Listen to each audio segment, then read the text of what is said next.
Welcome. You're listening to Sports Econ 101, the show where we discuss sports topics from a business perspective. I'm your host, Edward Brown, along with my co-hosts, Russell Jackman and Mike McDowd. At each commercial break, we are going to ask a trivia question, and we do want to make a mention also for welcoming our latest additional station, AM 1550.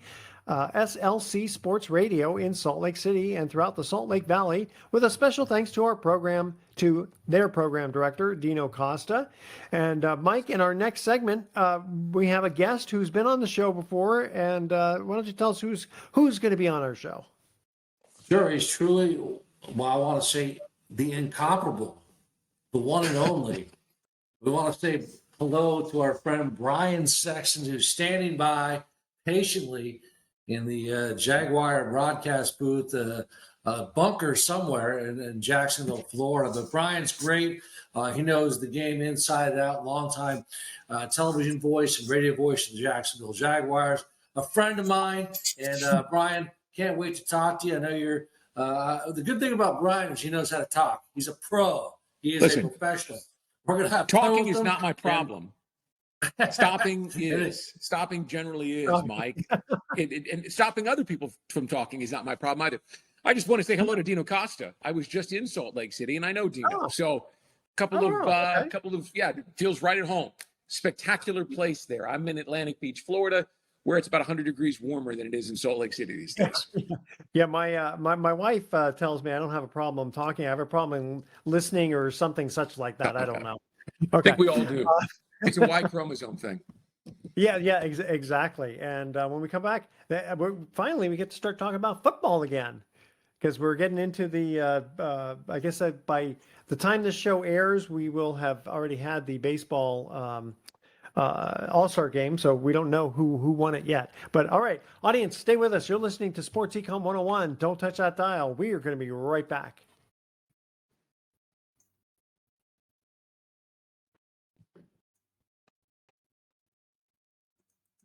Welcome back to Sports Econ 101. I'm Edward Brown, along with Russell Jackman, Mike McDowd, and our special guest, Brian Sexton, play-by-play announcer for the Jacksonville Jaguars. So, Brian, what's going to happen this year with the Jaguars? Well, listen, if you'd asked me last year, I would have told you I thought they would have been 9-8, 8-9, and it's still strange to talk about an odd number of games after so many years of being at 16. And then, of course, everything fell apart. The quarterback got hurt for the second year in a row. But I'm going to say the same thing. I think the new coaching staff, the new general manager, the additions that they made, and the fact that at some point Trevor Lawrence, the generational talent out of Clemson that we've been waiting to see more than just bits and bites of, is going to come into his own. He's an incredibly talented kid, right? He's got the length, he's got the strength, he's got the intellect, he's got a passion for the game, but it hasn't come about in his first couple of seasons. Now's the time. And I think that the moves that they made, and remember, Shad Khan was going to try to stay as pat as he could and keep the former general manager, a guy you know well, Trent Baalke, from his days in San Francisco. And the fan base revolted. The phone stopped ringing. And all of a sudden, they had to go from standstill, let's try to see if we can move this forward and get back to where we thought we would be with this group, to 1,000 miles an hour, bring Tony Baselli in to all of a sudden be the general manager's boss, right? The executive vice president. The general manager, James Gladstone, comes from Los Angeles, where he had great success with the Rams. And then Liam Cohen, who revitalized the Buccaneers offense and Baker Mayfield's career. And since that point, I mean, it's just been 1,000 miles an hour. So I don't have these lofty ideas that they're going to be transcendent, that they're going to transcend 9 wins. I think that's about the cap for this team this year. But 9 wins in the AFC South will put you in contention. Yeah, Trevor, he suffered a couple of kind of major injuries too. That's, he's young, so he can recover. But as I remember, he got like one kind of major concussion, and then he did. Was it an ankle?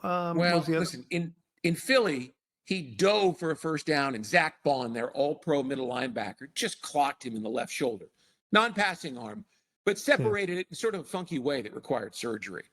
He tried to come back a couple weeks early and then took that wicked shot against the Texans from that linebacker who just came up at 1,000 miles an hour. It was a cheap shot, and it knocked him out the rest of the year. And listen, it was a fitting end to a miserable season in Jacksonville. 4-13 is just about as bad as you can get.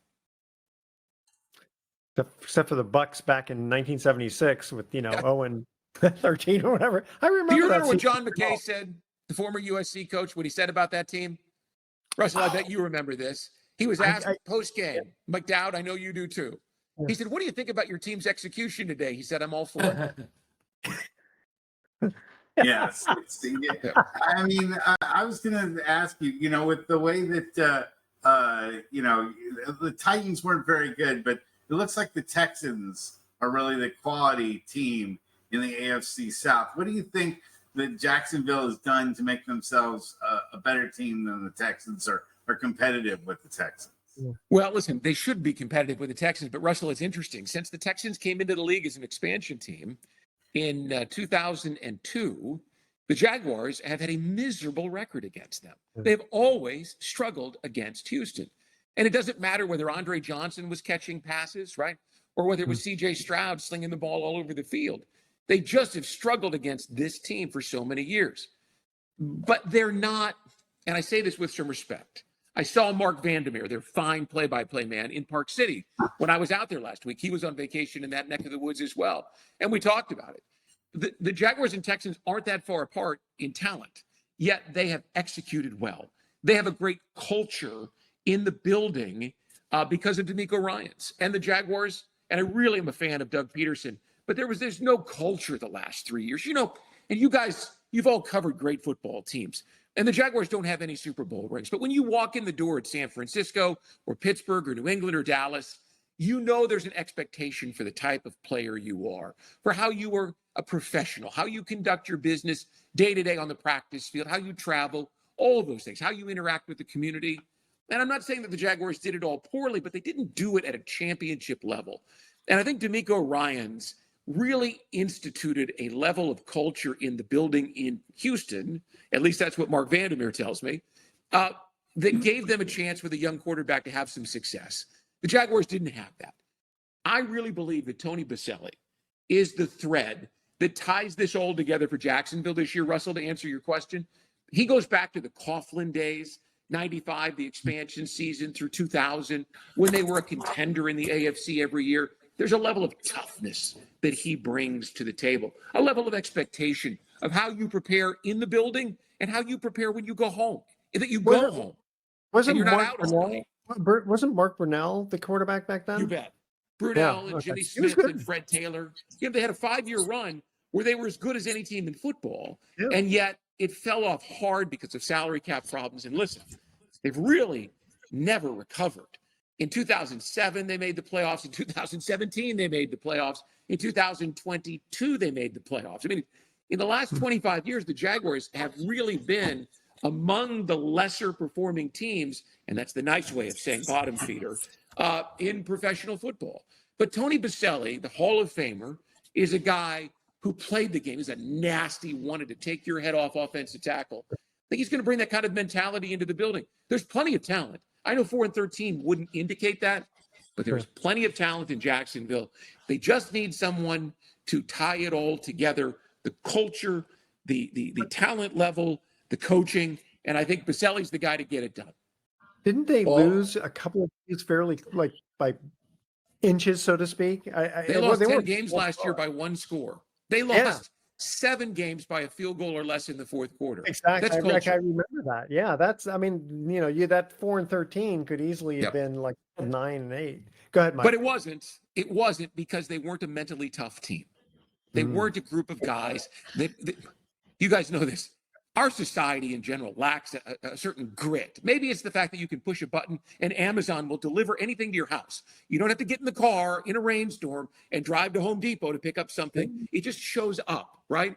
And we see that in some athletes. You see these guys and they don't have that grit level. They don't have that. I mean, that's always been the case. There have been underperforming athletes from the dawn of time, the people that don't live up to their physical expectation.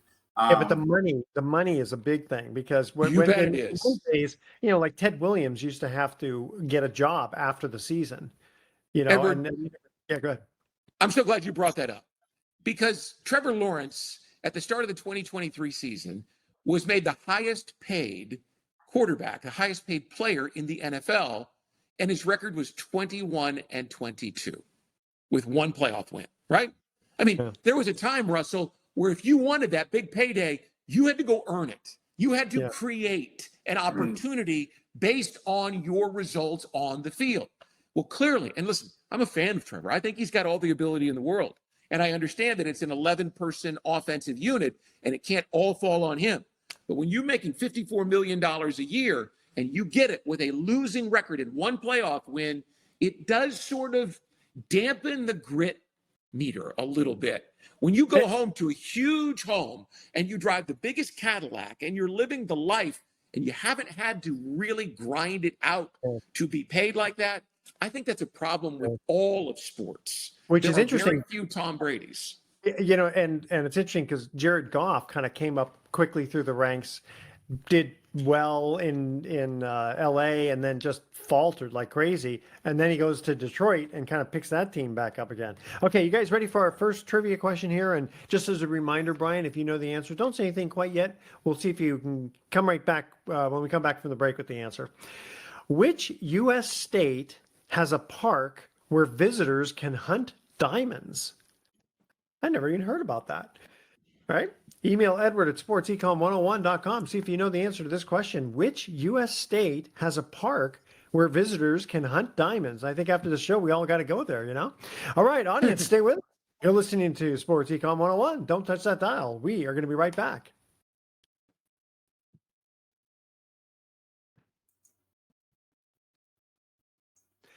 Welcome back to Sports Econ 101. One more time, I'm Edward Brown, your host, along with Russell Jackman and Mike McDowd and our special guest, Brian Sexton. Which U.S. state has a park where visitors can hunt diamonds? What do you think, guys?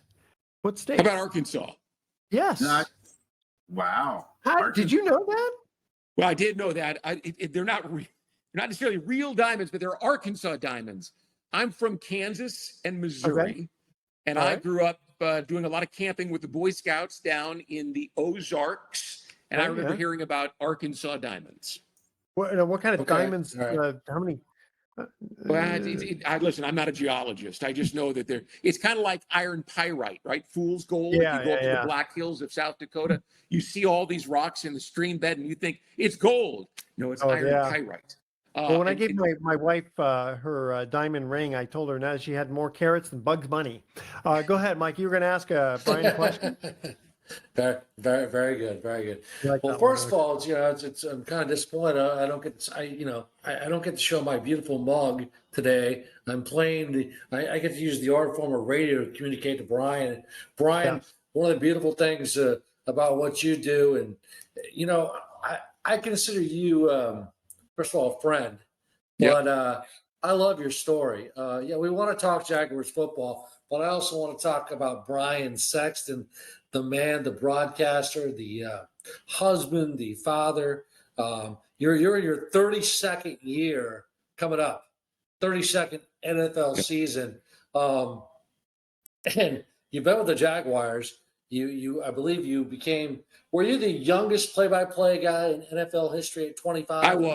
I was because the original owner of the Jaguars wasn't scared to take a chance on young people. And I came from the Midwest and I had no accent whatsoever. And Mr. Weaver loved that. Came from the University of Kansas, which has produced some very notable talents, Roger Twibel, Kevin Harlan, just Gary Bender. So I was in the right place at the right time. I was willing to do what others wouldn't. My first job out of college was in a small town down near Arkansas called Chanute, Kansas, where I turned the radio station on every morning and I turned it off every evening. I hosted the morning, noon, and evening news. I sold advertising in between, and I would do girls volleyball, boys basketball, football, softball, baseball. At the time, I couldn't wait to leave, and now, as I get older, as you gentlemen might attest, I'm a little nostalgic for those early days of radio.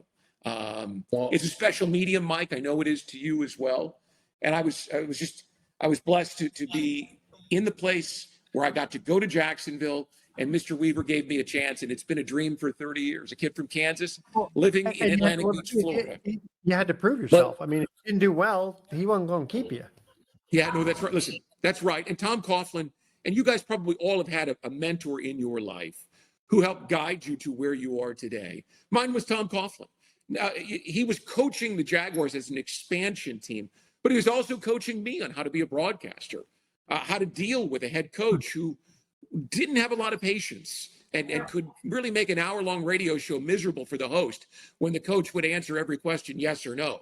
I mean, listen, I used to joke. I still do joke. I told him this not long ago. I would go into a Thursday night radio show with him with 100 questions, and I could ask one and he could take the whole hour, or I could have to ask all 100. I just didn't know which Tom I was getting. Wow. I learned a lot.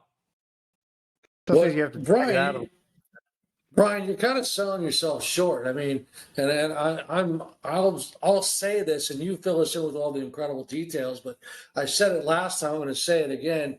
Your story as a broadcaster and a speaker, you're very, very eloquent. I mean, you're very good at what you do. I really admire your work, and am a fan of yours. And that should get some brownie points right there from you. Yeah. But the point is, I'm buying coffee the next time we meet. The point is, Brian, your story is well framed in the work of Disney. I mean, you were doing 8-man football, and that I'm aware of in broadcast history in the NFL, I don't think there's been a guy who's jumped from 8-man football to the National Football League to be a professional broadcaster. I mean, essentially, you go from, no offense, and this is not a knock on you, but you go somewhat of you're a novice guy, you're a rookie, and you get a shot in the NFL. Are you kidding me? How amazing is that? Well, first of all, it is amazing. And as you can see over my head, faith is a big part of my life. And I believe God put me in a position to be able to succeed with the gifts he gave me, right? I can't do a lot, Russell. I mean, listen, I don't work with these very well, but I can talk until you just turn the computer off. So God put me in a place where I could really, go to work. And my parents and I went to a Jesuit high school in Kansas City, Missouri. I'm an Eagle Scout. I learned how to prepare. And I think the message, Mike, and you're very kind to say this and to put me on this pedestal to share this story. But I went from 8-man high school football, where I sold the advertisements on Tuesday and Wednesday. I climbed a water tower in the middle of town to hang my antenna, and I stood in the rain and called the play-by-play. I was my own color analyst, and I read those commercials that I had sold live. And that tape got me an NFL job. So the point that I like to make to people is it's possible. And it's if you're prepared and you're willing to do what other people won't do. Let me just steal it from Tom Brady, because he said it when they retired his number the other day, or back in April. He said, listen, he goes, you don't have to be special to be successful. You just have to be what most people aren't. You have to be determined, committed, and willing to work hard. And I was all of those things. And you know what, Mike? It happened for me. So I think the message for anybody who's listening to this, who's thinking, I really want to do this or that with my life. I don't like where I'm at. I want to go here. You can do it. You just have to figure out what it takes and then be willing to go and do it. If you're willing to do today what others won't, tomorrow you can do what others can't. Yeah, you kind of look like Joe Montana. You didn't have the strongest arm, you didn't have the fastest legs, but he got it done. Let me ask you, do you get much fan mail? Not so much anymore. Lots of emails from people that, it isn't that they're a fan of Brian Sexton. It's that they're connecting to me, right? They're a fan of the Jaguars, and they can connect to me because I'm likely to respond. If you send an email to Travis Hunter or Brian Thomas Jr. Or Josh Hines Allen, you're not going to get a response. Those guys are so busy. They have so much going on. And I think this really played into the small market, Edward, that I'm in. Jacksonville is technically the smallest market in the NFL because Green Bay has Milwaukee. Jacksonville doesn't have Orlando, right? We're the smallest market, really. And the beautiful part about it is Publix is the big shopping center, the big grocery store in Florida. People can come up to me in Publix every day and say, hey, what about this? What did you think about that? And they do. Listen, I learned the hard way. It's kind of. I'm Oh, waiting to North buy Korea. fish, and someone's pissed off about the way Yeah. the game went on Sunday. I'll go to the back of the line and talk, respectfully. And that Yeah. really has built my career here because a lot of people feel like they know me personally. And let me ask you, and it's a little personal question, and feel free to Sure. not answer if you don't want, but how much does an announcer make? It's a good six-figure job. I mean, it's $175,000 and up in the league. I mean, I think that's about the baseline for where it is. That's per game. That's per game, right? No, yeah, no. It's not that at all. Most of us do other things, Most of us I'm going to talk freelance. to that owner and tell him you need a raise. Well, listen. I'm not saying that's what I make, but it's roughly, it's about that. And I, work in television a little bit here and there, and go do some freelance stuff. And life is good. I have a very successful wife. I have 3 sons who are on the verge of being grown. I'm hoping to retire at some point in the next couple of years, or at least dial it back a little bit, and enjoy life. Come out west and hike the beautiful mountains and explore the vistas that you guys have out there. But I have no complaints.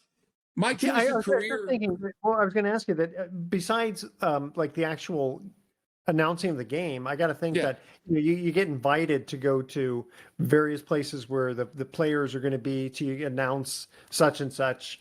I'm just thinking about like when the Giants, well, of course, when the Giants won the World Series, then you had Right. the 2 announcers actually like announce to the big crowd bet. that they were there. You must get those kind of Yep. invitations. Well, you're a part of it. Yeah. That's the interesting thing is, we go to London, right? And we're there for 2 weeks, and we're out doing community events. The Yeah. owner has a party on his yacht. I mean, we're integrated into the team for the purpose. Give me the microphone and let me introduce the owner, right? I mean, Yeah, that's fine. yeah. That's fine. I'm happy to do that, and I get to meet some fabulous people and experience things that I wouldn't otherwise get to do. People they turn their nose at Jacksonville. We haven't had a lot of success, and we're not Miami and sexy like Orlando and Tampa. But the beautiful part about Jacksonville is it's a small market. Everyone knows everyone here. It's about 1 million people, but it feels good, and it's been fun to be a part of a franchise. And I've been a part of it since they were in trailers building the stadium. It's interesting now they're starting to build a brand new stadium. I've been a part of it since it was brick and mortar coming on top. So it's nice That's to great. sort of be the historian of the franchise as well. It's been a really amazing career. Well, all right, guys, we're going to go to our next trivia question here. How much space did the world's first computer occupy? I think I may have asked this question once before. And you don't have to give me the exact number, but give me a rough guesstimate. All right. How much space did the world's first computer occupy? Now it says here in 1956, but I would have thought the computer was before then. So we're gonna use the year 1956. How much space did the world's first computer in 1956 occupy? Stay with us. You're listening to Sports Econ 101. Don't touch that dial. We're going to be right back.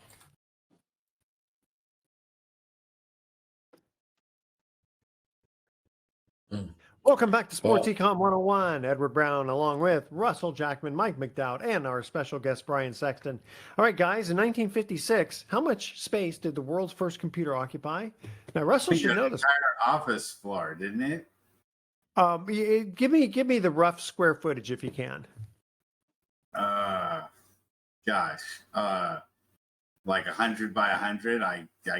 You don't know what a whole office. Well, floor. that's too much. Actually, 1,800 square feet, which is still kind of a lot.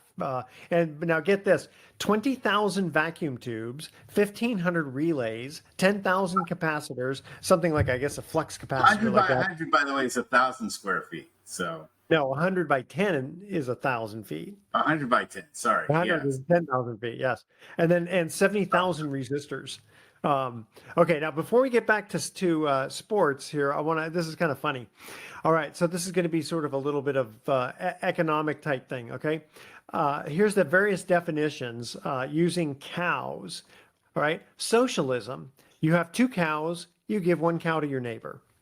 Communism, you have 2 cows, give both cows to the government, and they may give you back some milk. Fascism, you have 2 cows, you give all the milk to the government, and the government sells it. Nazism, you have 2 cows, the government shoots you and takes both cows. Anarchism, is you have 2 cows, keep both the cows, shoot the government agent, and steal another cow.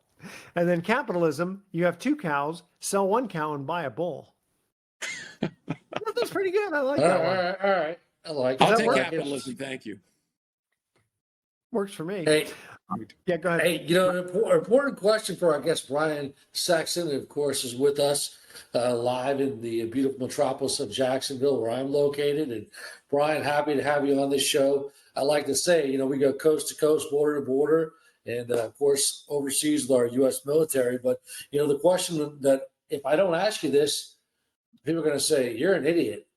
Travis Hunter, number 2 pick, NFL. Yep. What does it mean for the team? What does it mean for the league? Because so much is riding on this guy, and of course, obviously, the quarterback out of Clemson has a target. We think, or is he gonna play half offense, half defense? What's the status? And so far, I hear things are looking really good. Listen, it was a huge swing. It was the biggest swing in the Jaguars' 31 NFL drafts. It's not like they went from 25 to 2. To go from 5 to 2 doesn't seem like a huge jump. But for a new coach, a new general manager, a new executive vice president of football operations, to take next year's 1 and this year's 1 and package it with a 2 and a couple of other picks, to go up was a bold move. They love Travis Hunter. My interaction with him, I was in Green Bay for the draft. I was blown away by the type of person that he was. I expected there to be some of the Deion, and there is a little bit of Deion Sanders there because he's a showman, but not in terms of the ego. He was a down-to-earth kid, and I was really impressed with him and came back and sang his praises. And you guys have seen this, the elite athletes, right? The elite, the best of the best in any sport.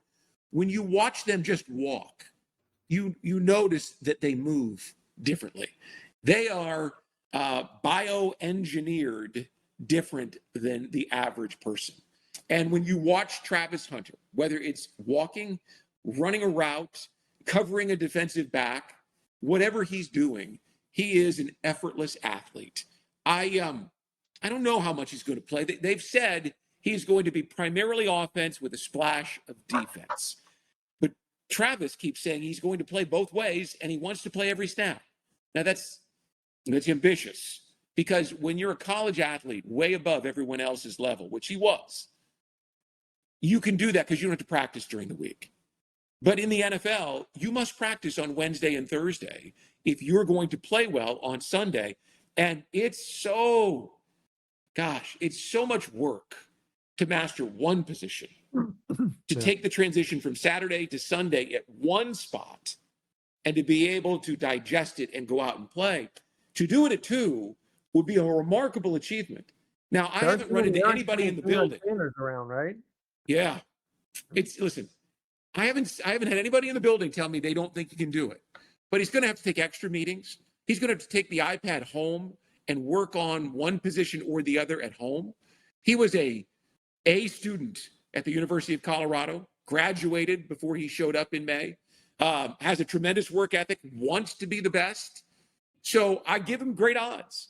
But I do say this about Hunter, and I think if you get 6 touchdowns and 4 interceptions out of him this year, wouldn't that be an all-pro year? That's a little ambitious. But I know that it takes time because I've seen it over 32 years. So I'm asking people to pump the brakes a little bit and let him figure out how to play both positions. I think he'll be a two-way player in time, Mike. I think he'll be a two-way player this year, but I think he'll be a more impactful player as he figures out. The difference between Saturday and Sunday is a quantum leap at the highest level in the Southeastern Conference or in the Big Ten, right? It's a massive jump for those guys. So 2 positions in that massive jump, a little breathing room would be good. Well, it sounds like the Jaguars might have to get a little breathing room this year. Let me ask you, so 32nd season, you've been around the game a long time now, and we don't have to talk about this for too long, but do you get excited? Is there anticipation, or is like, well, been there, done that? it's my job. This is what I do. Or do you get little butterflies? Do you get pumped up? Yeah, I do. Listen, not now. In 2 weeks, when they report to camp, I will be. But the slowdown in the NFL season is from the middle of June until the end of July when players report for camp. And coaches and players, they're gone. They get out of there for 4 or 5 weeks.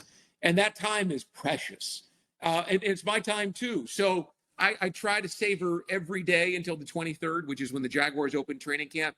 And then, Mike, the first day, it feels like the first day of training camp in 1995 when the Jaguars went to Stevens Point, Wisconsin for their only training camp outside of the state of Florida. How much preparation do you have to do before each game? Before a game? Yeah. Well, you try to do it through the spring. You try to get to know the players, their numbers, the correct pronunciation of their name, where they're from. Any like Travis Hunter, Heisman Trophy winner. You like to know something about every player before training camp begins. And then it's the stories of training camp, right? It's the long, hot days. It's, who gets into the weight room, who gets into the training room, who's asleep on the bench in the hallway. As you go through training camp and the preseason especially, and I'm a television guy in the preseason. I do our regional television broadcast during the preseason. And so for me, those stories are, you get into the third and fourth quarter when Bobby Smith from Who's That State is on the field, right? Kid who's got really no chance of making the roster, maybe can cling to a practice squad spot. Those are fun stories to tell because it's a guy who's probably going to go be an accountant or a salesman or go to law school, right? And this is his one bite at the NFL apple. And those are fun stories to tell. So I like to dive in, Edward, and find those guys who have great stories to tell, and then do my best to tell them well. So it starts in the spring when the draft and free agency are complete, and it never really ends. You're just always getting to know these guys. And yeah, week to week, you remember what happened last week. You look forward to next week's opponent, and you do all your due diligence and watch some tape and talk to some coaches and players. But it's really the stories of the people, of the players. They're human beings. At one point last year, we had 2 defensive coaches on a defensive staff that was terrible, right? They went and hired Ryan Nielsen, who's now in Buffalo, and the staff just bombed. It was a terrible defensive performance. But we found out, towards the end of the season that 2 coaches had wives who were going through breast cancer treatment. And I mean, football is so all encompassing, and these guys live and breathe it, and they're there early and they stay late every day of the week. There's no days off. And then you've got a wife who is going through chemo, and you have small kids, and you're trying to get them to school and get to work and get help from family who comes, when you get that kind of perspective, everybody in Jacksonville kind of took a deep breath last year and went, yeah, I'll lay off the defense. I get it, So telling the story of people is really important to me, and to the best broadcasters I know want to tell the stories really, really well and correctly. So that it's an ongoing process. It's kind of as you breathe. I'm looking for stories. And when you're doing play-by-play, when you see a bonehead play going on, how do you keep from? Because I imagine that sometimes when I'm watching a game and I'm thinking, what are you thinking? I've learned the hard way. I've learned the hard way because I don't have much of a filter to shut up and sometimes just in television, it's much easier than radio because you can just get out of the way and let the pictures tell the story, right? Yeah. In radio, especially when you're a team broadcaster, right? If you're working for a national radio outfit, you can be a little bit, freer with your words. But when you're working for the team and you have to go into the locker room and deal with these players and these coaches, you don't want their wives or girlfriends or parents saying, you can't believe what that Sexton guy said about you on the radio. So I remember we had John Robinson on, for play-by-play for the Giants, and he's done TV and radio. And I think, and this may have been on TV, and there was this one player, I think it was for the A's, and it was the biggest bonehead base running that you'd ever seen. And he couldn't help himself because when you looked at it, he said, what was he thinking? That was the craziest thing. And John's great. Well, listen, John Robinson. There's 2 ways to say things. One is insightful, INSIGHTFUL, and one is insightful, INCITEFUL. ITE. Yes, I get that. And I've learned to be the first and pick my words and let numbers tell the story, right? And although I will say this, our culture, I think, has become a little more coarse through social media, and people tend to be a little more edgy. So you can say things in 2025 that in 1995 I never would have thought about saying. And as long as you haven't any death threats, that's a good day. It's all right. Yeah. That's all right. Hey, Brian, speaking of edgy, when are they going to start letting broadcasters, you, me, and I'm not saying that you and I would go to this level, but in today's society, you're hearing presidents and politicians saying F you and all this kind of stuff. When is that going to start taking place on the broadcast? Yeah. I hope it never, listen, but I hope it never does, because, and listen, I'm as guilty as the next guy of letting loose with the wrong thing to say.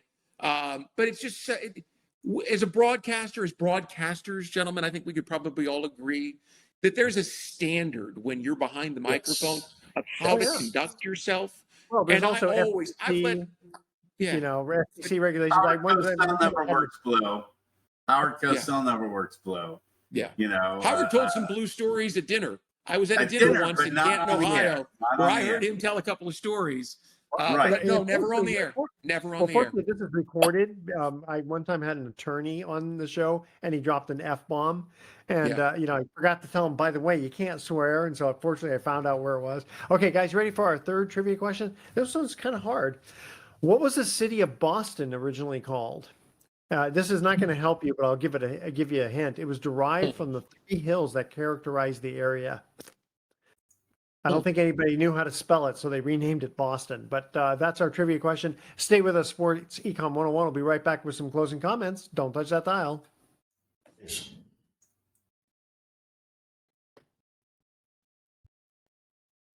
Welcome back to Sports Econ 101. Last time for today, I'm Edward Brown, your host, along with Russell Jackman, Mike McDowd, and Brian Sexton, our special guest. All right, guys, what was the city of Boston originally called? Does anybody know? Beantown. No, I mean, that would have been kind of normal, I would have thought. it was called Tremontaine, Tremontaine. I guess nobody could pronounce it or spell it, so they called it Boston. Listen, I used to live outside of Boston when I was a kid for 2 years, and I never heard that. I was going to call it Ducktown. No, you're talking about 16 something probably, right? Because originally Boston on that. Brian, we're definitely going to have you on because during our break, you said when we want to talk about gambling, and all of us are against gambling in sports, so it'll be a great show to have you back on. Yep. And if you guys are, first of all, I have a quick silly joke of the was this a silly joke of the week? No, that's my thoughts of the week. What am I thinking of? Okay, so. All right, I have here a silly joke, but it's actually thoughts of the day. So I have been diagnosed with a chronic fear of giants. It's called fee-fi-fo-phobia. That's bad. It's bad. That's bad. And then, some guy tried to sell me a coffin. That's the last thing I need. All right. Brian Very Sexton. You're not working. Hey, listen. Right. As Russell said earlier, Howard Cosell never worked blue, neither did Edward Brown. Thank you very much. Brian Sexton. Can I say Brian Sexton from the Jacksonville Jaguars? Yeah, you may. And it's thank you for saying Jaguars and not Jaguars, as the No, the I know that. I don't know who in came up with England that. say. The car. Thanks for not saying Brian Seltzer formerly of the Stray Cats either. I was thinking I can't sing Sexton it all. Seltzer. I know it. I used to love listening to the Stray Cats on a Friday night with my friends when I was in high school, but no, I can't sing it all. Okay, all right. Okay. Brian Sexton, thank you again for joining us. And audience, tune in next week to Sports Econ 101. We're going to be discussing sports topics from a business perspective and asking more trivia questions. Thanks for listening. On behalf of our team, I'm your host, Edward Brown. We'll see you next week. Adios. Thank you, Brian. Thank you, military. Hold on. Thanks, guys.